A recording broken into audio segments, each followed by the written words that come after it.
hippie beat.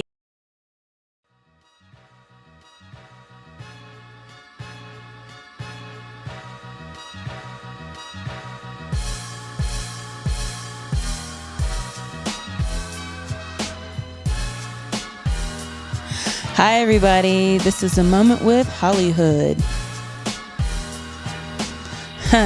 Well, people ever since I was younger said I kind of had multiple sides to me. Not that I had a mental disorder or anything, but that, you know, for example, I was in the gifted classes, but I was also being bad outside of school. Like I was in the streets and stuff. So people always said I had like multiple sides to me. And so Holly kind of represents the good and the hood represents the maybe not so good. So different personalities.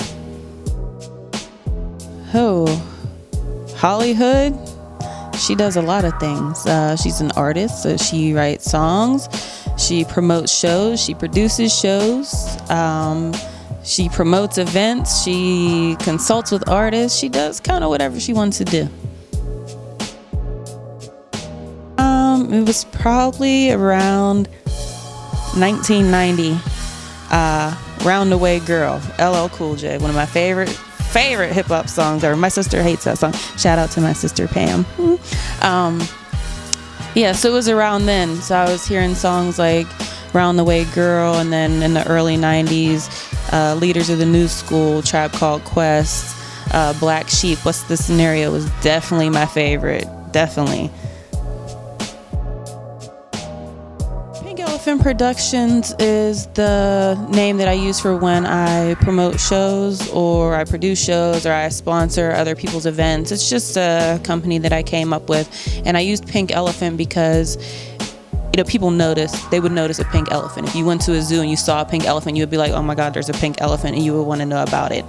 And, people see a pink elephant, they think it's cute. Oh, it's so cute. It's a pink elephant. I want to ride it. I don't want to touch it, but it'll crush you to death.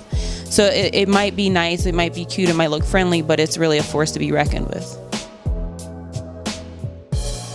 A lot of people are just used to doing things for themselves, but there's a lot of people out there that can't do for themselves, or they need a little bit of assistance. So I think it's everybody's job to give back in some way, shape, or form, even if you can only give $1, or if you can only give a pair of shoes that you don't want anymore. Anything that you have that you can give can help somebody else. So any chance that I have where I can get people together and a good number of those people are giving back somehow, then I try to make that happen.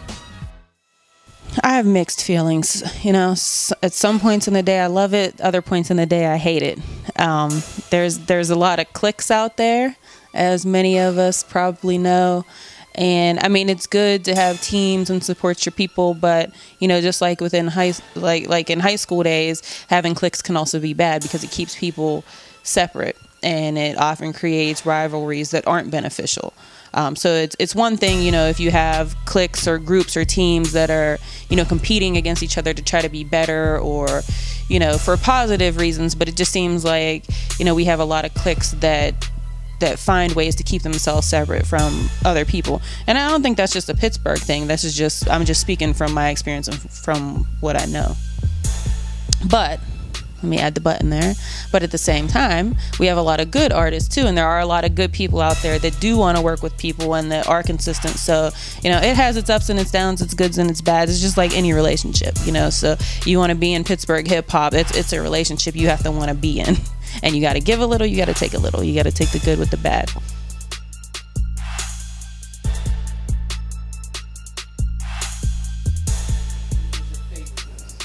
Shadow Lounge.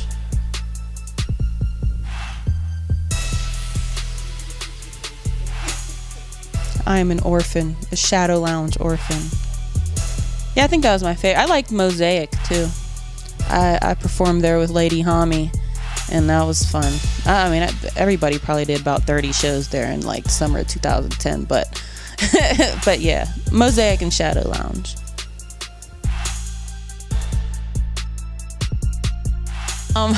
Well, I think having an education at any level is important, even if it's just graduating high school and then, doing your own independent study or whatever.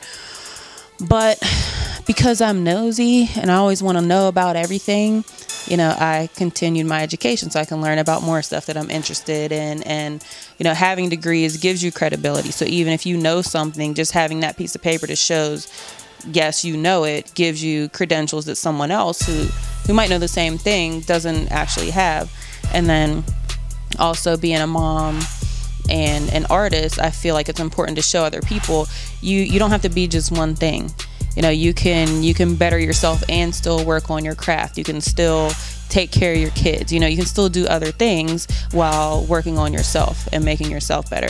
But as far as my doctorate's concerned, it's in information systems and communications. And then early next year, I'll have another doctorate in higher and post-secondary education.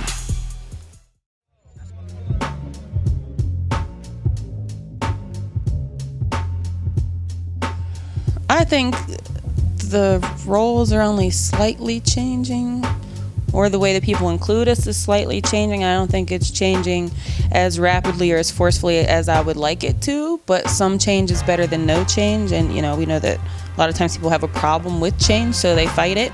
So you have to introduce it to them, slowly, and then get them used to it. And that's kind of one of the things that I try to fight for. But, I don't think that female artists here are included or given as much credit as they deserve. And I say it all the time, hip hop has a tendency to be very homophobic, yet we see these shows that these guys put together where they have nothing but male artists. Why is that? You have male artists, you have male hosts, you have everybody's male involved with the event. And I don't understand that, because there's a number of good, hungry female artists out here that are willing to come, that will sell tickets, that will bring people with them because they want a chance to perform, but they don't reach out to these people, they don't include them, and they say, well, I didn't know that these people existed. But that people like me, people like you, we know who these artists are, and we can reach out to them and make that connection, but they just choose not to do it.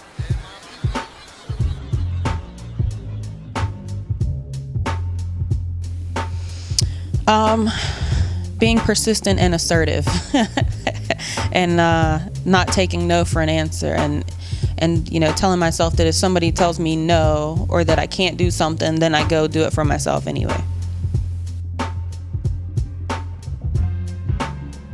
Well, I tell you, don't be just like me, be just like you.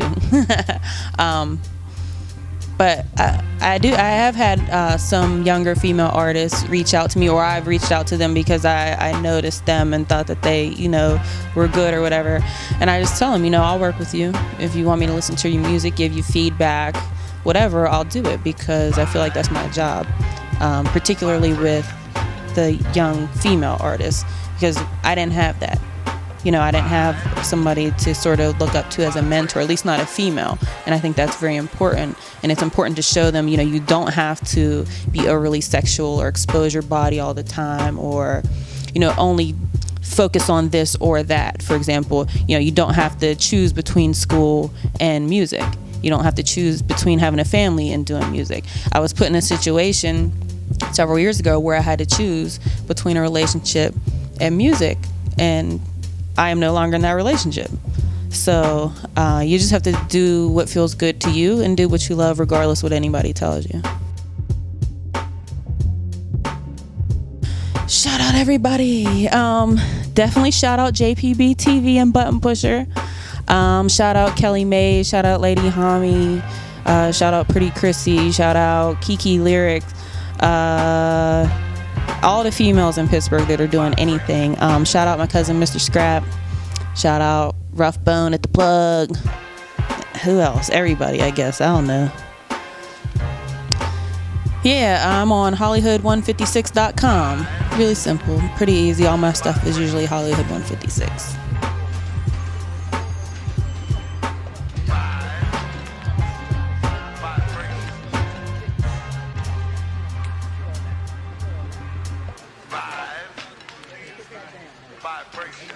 JPB.